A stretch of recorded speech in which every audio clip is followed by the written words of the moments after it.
सबसे पहले आज महापुरुष श्रीमान शंकर देव जी के तिरुभव तिथि पे मैं उनको नमन करती हूँ।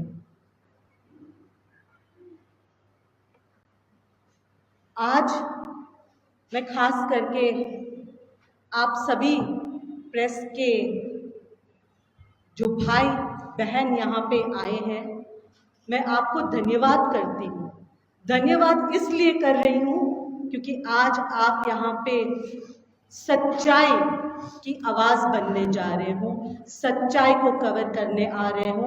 बावजूद जब मैं आ रही थी रास्ते पे मुझे पता चला कि गुवाहाटी में आज भाजपा का ऑफिस का उद्घाटन भी हो रहा है, जिसका नाम रखा है पद्मा भवन। पद्मा भवन से आते हुए मैं वो भव्य पद्मा भवन देख के मैं हैरान हो गई और सोचने लगी कि जिस दौर में महंगाई आसमान छू रही है, जिस दौर में युवाओं बेरोजगार हो रहे हैं, ऐसे दौर में भाजपा इतनी बड़ी दफ्तर कैसे बना रहे हैं, इतने बड़े महल से भी ज़्यादा बड़ा हाईटेक दफ्तर कैसे बना रहा है, वो मेरे समझ के बाहर था। For my friends I would like to ask my friends of the press, मैं हिंदी में बोलूँ या अंग्रेजी में, आपको क्या ज़्यादा सहूलियत होगी, या मैं दोनों बोलूँ? हाँ जी, okay. For my press who is covering it in English, I would just like to inform them that while coming today from the airport over here, I was informed by my Mahila Congress state president that the BJP is inaugurating its office, and we just happened to cross that office, which is called the Padma Bhavan, and I was shocked to see the magnificent building. I was shocked to see the ambience of the building, and I was wondering how during an era when people are hungry, when महंगाई, inflation is at its highest, and when our youth of the country are jobless, how can the party afford to have such a magnificent state office? So that speaks volumes.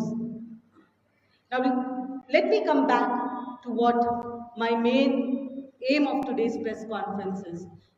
आज महंगाई हर एक उस इंसान को तकलीफ दे रही है। आप, मैं और उन करोड़ों देशवासियों को जिसने 2014 में किसी के बहकावे में आके, वो किसी और कोई नहीं है, देश का प्रधानमंत्री आज है। ये वही प्रधानमंत्री है जिन्होंने 2014 में महंगाई और बेरोजगारी से देश को मुक्ति दिलाने की बातें की, और देश के लोगों को सपने बेचे गए, ऐसे सपने जो आज दूर दूर तक साकार तो नहीं हो पाए हैं, पर उससे बिल्कुल विपरीत है। आज रिकॉर्ड तोड़ महंगाई है। आज अगर बेरोजगारी की आप बात करें तो 45 इयर्स में सबसे ज्यादा बेरोजगारी इस दशक में, इस समय में, जब से मोदी सरकार सत्ता में आया है, तब से हमें देखने को मिल रहा है।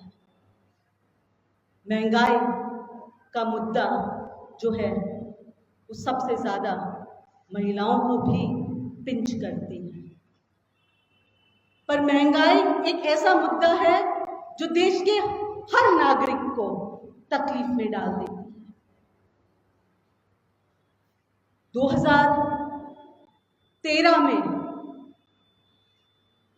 जब भाजपा ऑपोजिशन में थी, जब वो सत्ता में नहीं थे, तब बहुत बड़ी बड़ी बातें कही गई। तब जब गैस सिलेंडर का दाम 2010 और 2014 रुपया थी, जब इंटरनेशनल मार्केट में दाम आज से बहुत ज्यादा थी, तब गैस सिलेंडर को रास्ते पे उठा उठा के धरना देते थे यही भाजपाई नेता और कहते थे बहुत हो गई महंगाई की मार, अब की बार सरकार में तो मोदी सरकार है, पर अब कहाँ गई महंगाई? अब महंगाई उनको सूंघ नहीं रही है। अब कहाँ गई वो सारे भाजपा की नेत्रियां जो गैस सिलेंडर को सिर पे उठा उठा के चिल्लाते थे? अब जब गैस सिलेंडर 1000 रुपया पार हुआ है तो ये महंगाई नहीं तो क्या है? या क्योंकि आप सत्ता में बैठे हो तो आपको चुप रहना है, या तब महंगाई सिर्फ एक मुद्दा था 2013 में सत्ता में आने के लिए, और अब महंगाई जो है वो जनता के लिए एक तोहफा समझ के पेश कर रहे हैं ये सरकार।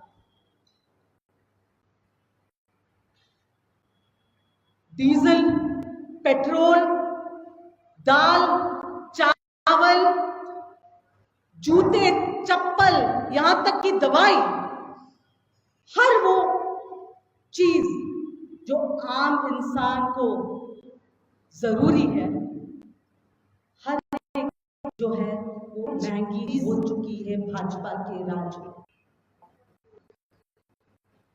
अगर आप 2019 की बात याद करें,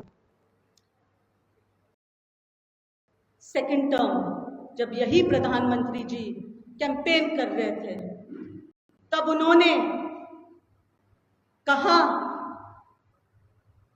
कि खाद्य पदार्थों को, दूध, दही, चावल,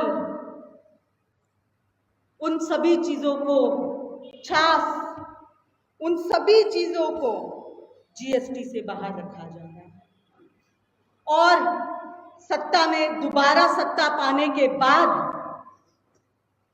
अब उन्हीं सब सामग्री पे जीएसटी लगा के जनता को दोबारा धोखा दे रहे हैं।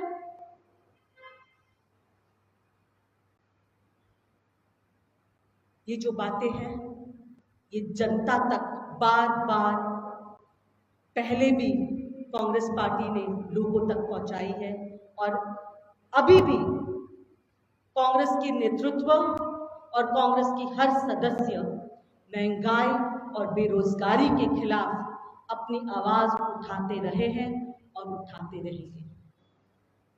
5 अगस्त को सारे एमपीज ने धरना दिया, इंक्लूडिंग हमारे लोक लाडले नेता, हम सबके नेता राहुल गांधी जी भी गिरफ्तार 60 से ज्यादा एमपीओ के साथ हुए थे और कांग्रेस के वरिष्ठ नेताओं के साथ हुए थे। जब जब कांग्रेस पार्टी अपनी आवाज उठाती है महंगाई पे या भाजपा के गलत नीतियों पे, या तो सभी को हिरासत में लिया जाता है या हमारे दफ्तरों पे कब्जा किया जाता है, और ना किसी को अंदर आने देते हैं, ना किसी को बाहर जाने देते हैं। सच्चाई है कि भाजपा के राज में लोग त्रस्त हैं। सच्चाई ये है कि पेट्रोल की दाम, अगर मैं आपके सामने जो कच्चा तेल और एलपीजी के अंतर्राष्ट्रीय कीमतों को पेश करूं, 2014 में कच्चा तेल $106 प्रति बैरल था और पेट्रोल की कीमत 71 रुपीस प्रति लीटर था और डीजल का कीमत 55 रुपीस प्रति लीटर था। आज अगस्त 2022 में कच्चा तेल की कीमत प्रति बैरल 106 रुपये से घट के 97 रुपीस पर डॉलर हुआ है, $97 पर बैरल हुआ है। अगस्त 2022 में $97 पर बैरल और मई 2014 में $106 पर बैरल, और कीमतों में घटोती होने के बजाय बढ़ोतरी क्यों हो रही है? हमारा सवाल सीधा सरकार से है कि अब पेट्रोल का दाम 100 रुपया पार और डीजल का भी दाम 90 से 100 रुपये के बीच में क्यों, जबकि अंतर्राष्ट्रीय बाजारों में इसकी कीमत कम हुई है? इसका जो प्रॉफिट है वो किसको जा रहा है? इसका जो पैसा है जो क्यों उपभोक्ता पे ये भार